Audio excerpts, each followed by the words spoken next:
ارشاد ہے کہ بہت سے لوگ ایسے ہیں کہ دنیا میں نرم نرم بستروں پر اللہ تعالیٰ کا ذکر کرتے ہیں، جس کی وجہ سے حق تعالیٰ جنت کے اعلیٰ درجوں میں ان کو پہنچا دیتے ہیں۔ یعنی لیٹ کے بھی آدمی ذکر کر سکتا ہے اور درود شریف پڑھتا ہوا سوئے، استغفار کرے، درود شریف پڑھے۔ استغفار اس لیے کر کے سونا چاہیے، کہتے ہیں کہ نیند اور موت بہنیں ہیں، بہنوں کی جب ملاقات ہوتی ہے تو بعض دفعہ طویل ہو جاتی ہے، تو جب دونوں کی ملاقات طویل ہو سکتی ہے تو موت واقع ہو سکتی ہے، اس لیے دعا بھی پڑھنی چاہیے۔ اللہم بسمک اموت و احیا، چھوٹی سی دعا ہے، اس کو یاد کر لیں۔ یہ سارے طریقے یہ ہیں کہ آدمی ایسی جگہ پہ لگا لے جہاں سونے کا بیڈ روم ہے، وہاں پہ یہ دعا دیکھ کے پڑھ لے آدمی، چند دن دیکھ کے پڑھنا پڑے گا، پھر یاد ہو جائے گا۔ اور اس کے بعد پھر استغفار درود شریف پڑھتا ہوا سوئے، نیند بھی جلدی آئے گی، اور اللہ تعالیٰ درجات کو بھی، جنت میں بھی درجات کو بلند فرمائیں گے۔ یعنی دنیا میں مشقتیں جھیلنا، صعوبتیں برداشت کرنا آخرت کے رفع درجات کا سبب ہے، اور جتنی بھی دینی امور میں مشقت اٹھائی جائے گی اتنے ہی بلند مرتبوں کا استحقاق ہوگا۔ لیکن اللہ تعالیٰ کے مبارک ذکر کی یہ برکت ہے کہ ہر راحت و آرام سے نرم بستروں پر بیٹھ کر لیٹ کر بھی کیا جائے تب بھی رفع درجات کا سبب ہوتا ہے۔ نبی کریم صلی اللہ علیہ وسلم کا ارشاد ہے، اگر تم ہر وقت ذکر میں مشغول رہو تو فرشتے تمہارے بستروں اور تمہارے راستوں میں تم سے مصافحہ کرنے لگیں۔ ایک حدیث میں حضور اقدس صلی اللہ علیہ وسلم کا ارشاد وارد ہے کہ مفرد لوگ بہت آگے بڑھ گئے۔ صحابہ نے عرض کیا کہ مفرد کون ہے؟ حضور اکرم صلی اللہ تعالی علیہ وسلم نے ارشاد فرمایا، جو اللہ تعالیٰ کی یاد میں والہانہ طور پر مشغول ہیں، یعنی ذکر میں ایک کیفیت کے ساتھ ذکر کرتے ہیں، ان کو یہ نہیں ہوتا کوئی دیکھ کے کیا کہے گا۔ بہت سے لوگ اسی لیے ذکر نہیں کرتے ہلکی آواز سے، لوگ دیکھ کے کیا کہیں گے۔ گانا گانے والے تو نہیں شرماتے کہ لوگ کیا کہیں گے، حالانکہ سب جانتے ہیں گانا گانا گناہ ہے، لیکن ذکر کرنے میں ہم شرماتے ہیں۔ چاہے ہلکی آواز سے کریں، کوئی سن لے تو کیا ہے، کسی کو سنانے کے لیے اگر کریں گے تو ریاکاری ہوگی، اور کوئی سن لے تو 1000 آدمی بھی سن لیں، کچھ نہیں ہوتا۔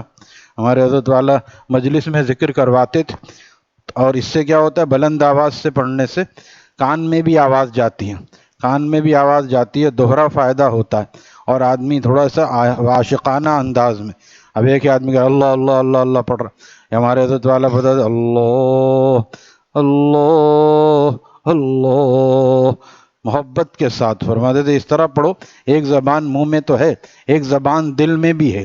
حضرت نے شعر فرمایا کہ دل کی گہرائی سے تیرا نام جب لیتا ہوں میں، چومتی ہے میرے قدموں کو بہار کائنات۔ لڑکیوں سے ناجائز محبتوں کو سب سمجھتے ہیں، جو حسن کا خالق ہے اس سے محبت سمجھ میں نہیں آتی، کیسے سمجھ میں آئے، اللہ والوں کو دیکھتے تو سمجھ میں آتی۔ رومی فرماتے ہیں نام او چون بر زبانم می رود، ہر بنے منہ از اصل جوئے شود۔ جب میرے محبوب حقیقی کا نام میرے ہونٹوں پر آتا ہے تو میرے بال بال رونگٹے، جس کو کہتے ہیں رونگٹے کھڑے ہو جانا، بال بال شہد کا دریا ہو جاتے ہیں۔ یہ چیزیں آج کے لوگوں کو سمجھ میں نہیں آئی، کیسے ہو سکتا ہے اللہ کے نام میں اتنا مزہ آنے لگے۔ پھر لڑکی کا نام لینے میں کیوں مزہ آتا ہے؟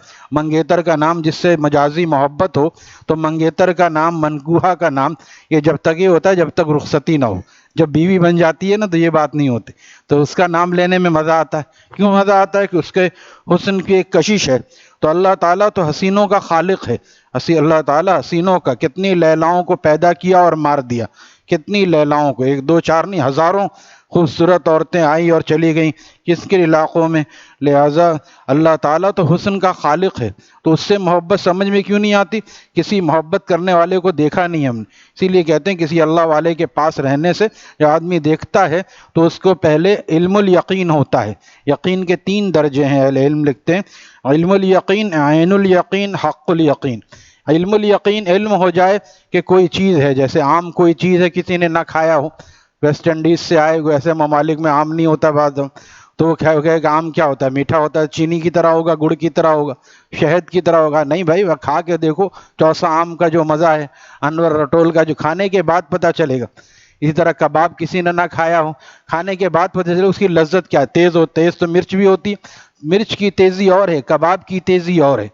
تو ہمارے شیخ فرماتے تھے سن لیا کہ کباب اچھا ہوتا ہے، لیکن جب کسی کو کھاتا دیکھے گا تو اب اس میں اور شوق پیدا ہوگا. آدمی مزے سے کھا رہا ہے، اتنے مزے سے کھا رہا ہے کہ اس کے آنسو بھی گر رہے ہیں، ناک پوچھ رہا ہے. جب آدمی روتا ہے تو آنکھوں میں اور ناک میں لائنیں ایک ہی ہیں، لہذا ناک بھی بہتی ہے. تو آدمی ٹیشو سے ناک پوچھ رہا ہے اور آنکھ سے آنسو پوچھ رہا ہے.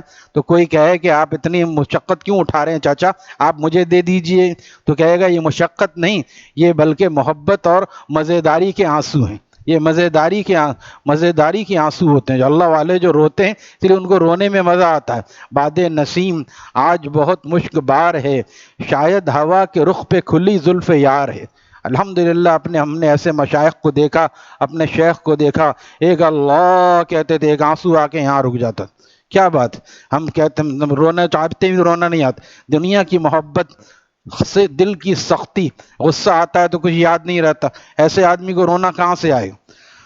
تو اللہ والوں کو اس لیے رونا آتا ہے. مولانا رومی فرماتے ہیں من بہر جمعیت نالاں شدم، گفت خوشحالاں و بدحالاں شدم. میں ہر جماعت کے ساتھ روتا ہوں، خوشحالوں کے ساتھ اس لیے روتا ہوں کہ وہ بھی روتے ہیں اللہ والے تو میں بھی روتا ہوں، اور بدحالوں کے ساتھ اس لیے کہ ان بیچاروں کا کیا بنے گا، ان میں بھی جا کے روتا ہوں، ہر جماعت میں جا کے روتا ہوں.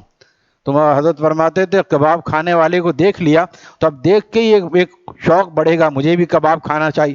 اب اس نے دے بھی دیا، چلو بھئی دیکھ رہا ہے کہیں نظر نہ لگ جائے.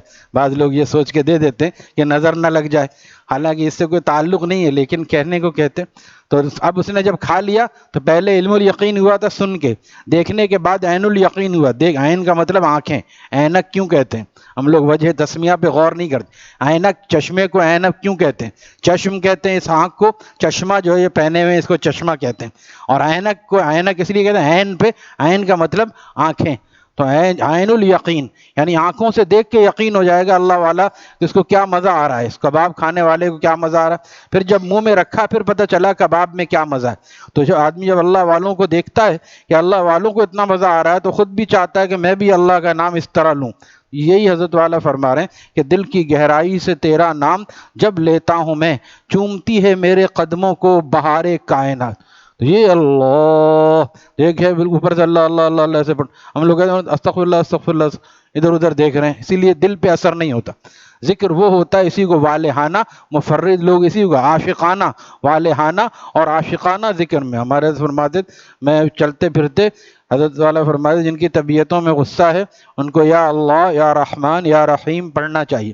پھر فرمایا میں تو اس طرح پڑھتا ہوں کیونکہ میرا ذوق عاشقانہ ہے، یا اللہ یا رحمان یا رحیم، یا اللہ یا رحمان یا رحیم، یا اللہ یا رحمان یا رحیم. اب اس میں کیا ایک کیفیت ہے، لیکن اگر کوئی چاہے تو ایسے ہی پڑھے یا اللہ یا رحمان یا رحیم. تو اس میں کیفیت میں اضافہ ہوتا ہے، اسی کو والہانہ اور عاشقانہ ذکر اسی کو فرمایا. لیکن یہ کیسے ہوتا ہے؟ جب کسی کو دیکھے کہ واقعی اللہ کی محبت کیا چیز ہے. یہ اللہ والوں کو دیکھنے سے پھر پتہ چلتا ہے. پہلے عین الیقین ہوتا ہے، پھر اس کے بعد آہستہ آہستہ اس کے دل میں ساتھ رہتے رہتے ہمارے فرماتے تھے لنگڑے آم کی قلم جو ہے وہ دیسی آم کو لنگڑے آم کی قلم لگائی جاتی ہے اس زمانے میں. اب لنگڑا آم تو مفقود ہوتا جا رہا ہے، اب چوسا آ گیا. تو لیکن اس زمانے میں کیا جاتا تھا. حضرت کو ایگریکلچر والوں نے دکھایا کہ اس طرح ہم باندھتے ہیں زور سے ٹہنی اور ٹہنی کو کھرچ کے پہلے تاکہ اس کی خاصیتیں منتقل ہو جائیں. پھر وہ جب بڑھتی ہے، ٹہنیاں بڑھتی ہیں شاخیں، تو اس کو کاٹتے بھی ہیں تاکہ جو دیسی والی ہے وہ کم ہوتی جائے اور لنگڑا آم یا چوسا آم یہ بڑھتا چلا جائے. پھر جب وہ اوپر جاتا ہے تو پھر اس میں ساری خاصیتیں لنگڑے آم کی ہوتی ہے یا چوسے آم کی ہوتی. تو حضرت فرمایا اسی طرح اپنے دیسی دل کو کسی لنگڑے نہیں، کسی تگڑے دل کے ساتھ باندھ دو. لنگڑے کے ساتھ لنگڑا ہو جائے گا، تگڑا دل جس میں اللہ کی محبت ہے، جو ماحول معاشرے سے نہیں ڈرتا. یہ نہیں کریں گے تو وہ کیا کہے گا، وہ نہیں کریں گے وہ، یہ سب دنیا کی مرعوبیت اور محبت ہے. اللہ والے اس سے نہیں ڈرتے، بلکہ کہتے ہیں ہمیں صرف اللہ کو راضی کرنا ہے. جو آسمان والے کو راضی کرتا ہے، زمین والے اس کی عزت کرتے ہیں، اور جو زمین والوں کے چکر میں رہتا ہے نہ وہاں عزت ہے نہ یہاں عزت. ان اکرمکم عند اللہ اتقاکم. اسی لیے بڑے بڑے گناہ بہت سے لوگ چھوڑ نہیں پاتے، لوگ کیا کہیں گے. یہ ہے سب سے بڑا روگ کہ کیا کہیں گے لوگ. حضرت فرماتے تھے یہ ہے سب سے بڑا روگ کہ کیا کہیں گے لوگ، یہی سب سے بڑا روگ ہے، لوگ کیا کہیں گے۔ حکیم علامت نے فرمایا تم بھی تو لوگ ہو، لوگائی تو نہیں ہو، لوگوں سے تو لوگائی ڈرتی ہے، اللہ سے ڈرو میاں جس کے ہاتھ میں ہماری صحت ہے، بیماری ہے، چاہے تو بیمار کر دے، گردے فیل کر دے، پھر کیا ہوگا؟ جس کے ہاتھ میں زمین کے اوپر بھی معاملہ ہے، زمین کے نیچے بھی، وہاں کون کام آئے گا؟ اللہ تعالی ہمیں اس کی تیاری کی توفیق عطا فرمائے۔ اور یہ ذکر سوتے وقت، اور لوگ کہتے دن بھر وقت نہیں ملتا، رات میں لے کے بیٹھ جاؤ، آپ دیکھیں ذکر کریں گے نا نیند آئے گی، موبائل دیکھنے میں نیند نہیں آتی، 2 گھنٹے گزر جائیں گے، اس میں مزیدار چیزیں ہوتی ہیں، اور نیند کانٹوں پہ گناہوں میں نہیں آتی۔ جب آدمی نیکی کرنے لگتا ہے تو اس کو سکون ملتا ہے، سکینہ نازل، دل پہ سکون، اس میں نیند آتی۔ اللہ تعالی ہم سب کو ذکر کا معمول بنانے کی توفیق عطا فرمائے۔ الحمدللہ۔